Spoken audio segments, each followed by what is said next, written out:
united against Trump. Leaders from some of the world's largest powers right now joining forces to take on the White House. And the images are striking. Russia's Vladimir Putin shaking hands and laughing with Chinese President Xi Jinping and India's Prime Minister Modi. At one point, even holding hands with Modi. The show of unity in China clearly designed to send a message to Trump and what Xi calls his, quote, bullying practices.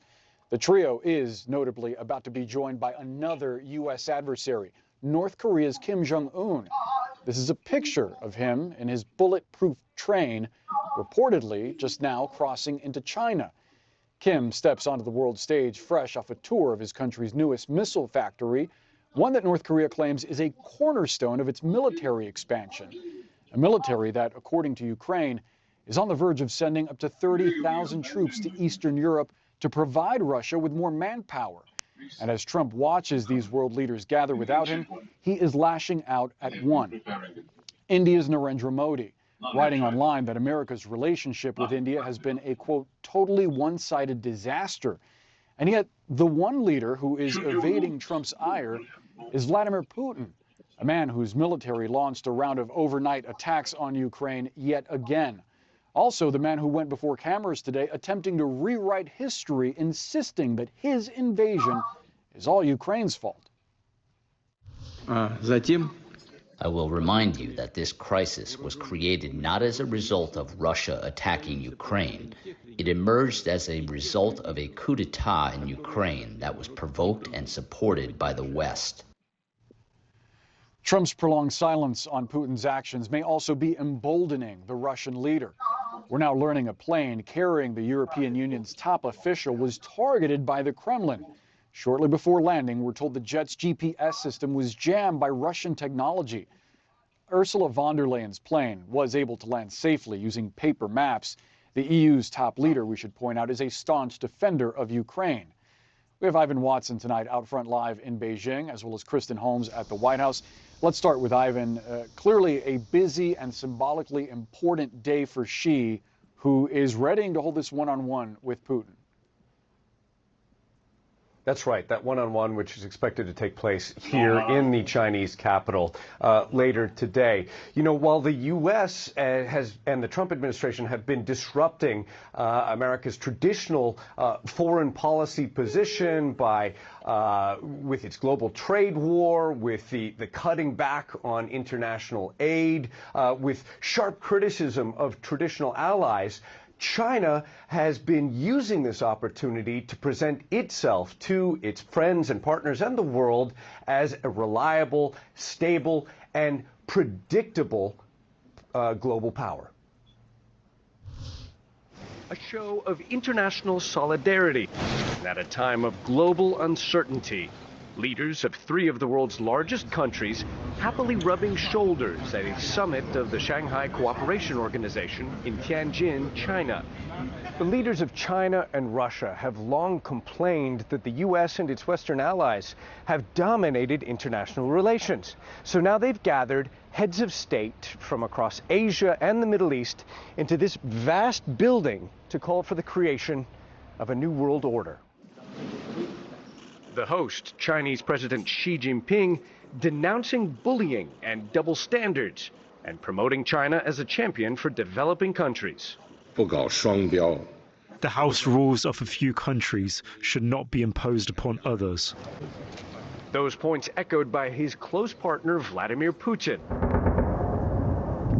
Even as his military continues its nightly bombardment of Ukrainian cities, defying U.S. President Donald Trump's demands for peace. But the Russian president accuses the West of starting Russia's war with Ukraine and makes his own appeal for a new global system of governance. A system that would replace the outdated Eurocentric and Euro-Atlantic models, taking into account the interests of the broadest possible range of countries, truly balanced. But it is the presence of India's prime minister that has been most notable at this gathering. Narendra Modi came to China, still stinging from 50% tariffs imposed by the Trump administration on Indian goods. Snubbed by Washington, Modi is now mending fences with China, despite an ongoing Chinese-Indian border dispute that 5 years ago turned very deadly. Modi also spent an hour talking to Putin in the Russian president's limousine, demonstrating India has other powerful friends if it can no longer count on U.S. support. So the Chinese leader Xi Jinping has been flexing his diplomatic muscles at that river port city of Tianjin at this regional security summit. Now expect him to flex his military muscles, quite literally, because on Wednesday he's going to be putting on a massive military parade here in the capital, Beijing, to commemorate the 80th anniversary of the surrender of Japan in World War II. Dozens of world leaders are expected to attend. The Russian President Vladimir Putin is here in Beijing. The Iranian president is expected to attend. And the North Korean leader Kim Jong Un is expected to attend as well. And according to Korean Central Broadcasting, his train has crossed the border from North Korea into China and is likely on its way here to Beijing right now. Boris? That'll be quite a set of images. Ivan Watson, live for us in Beijing. Thank you so much. Let's go to Kristen Holmes out front at the White House. Kristen, a major show of force by America's adversaries, all organized by Xi. Trump largely silent about the Chinese leader, though. What is the White House thinking on all of this?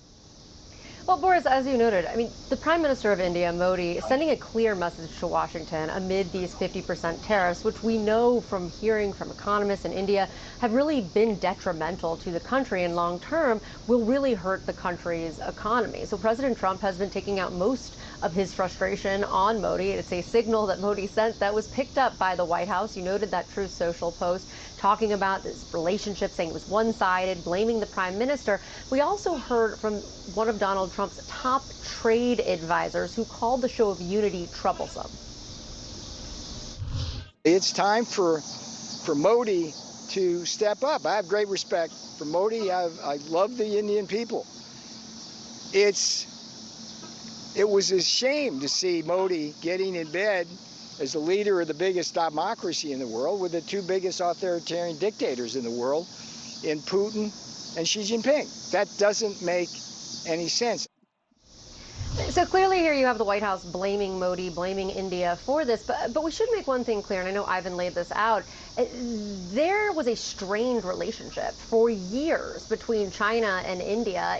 This is the first time Modi has been back in China for 7 years, and partially it was about the economy as well. And now you see India looking for other options. Essentially, if the United States is going to stand in the way of India growing its economy, which is something they've been trying to do, to become one of the largest economies in the world, bigger than they already are, then they are going to look for alternatives. And you're going to start to hear from a lot of people who oppose these tariffs saying that this was bound to happen, that of course these large global economies are going to find economies that want to work with them. The big question is how this impacts the United States, how this impacts the U.S. And I do want to note one thing, Boris. We talk a lot about how President Trump hasn't called out Vladimir Putin, but we did hear something interesting from his Secretary of Treasury today saying that sanctions were on the table and that Putin has done basically the opposite of what he said he intended to do, so they were still keeping their options open.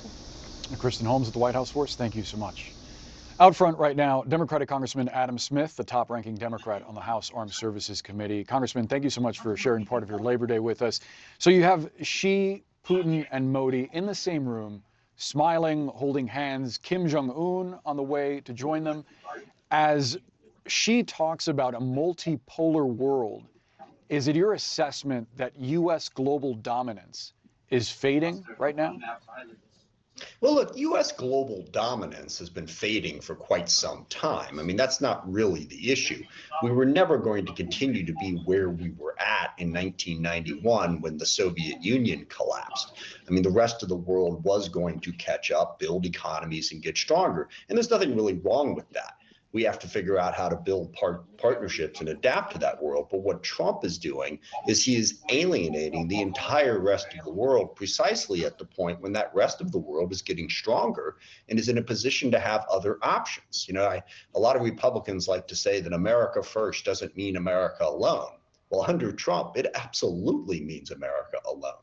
We have alienated India, a crucial economic partner, also a crucial partner in battling against Russia and China. And we have taken them and shoved them into Russia and China's arms. And why exactly?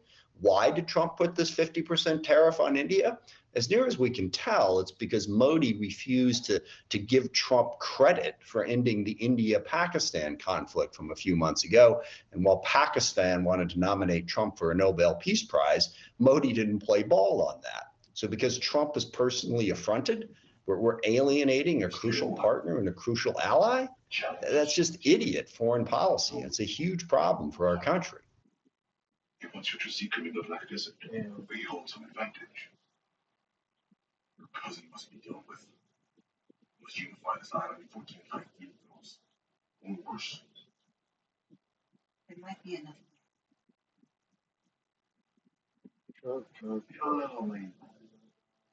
Charlie. I speak with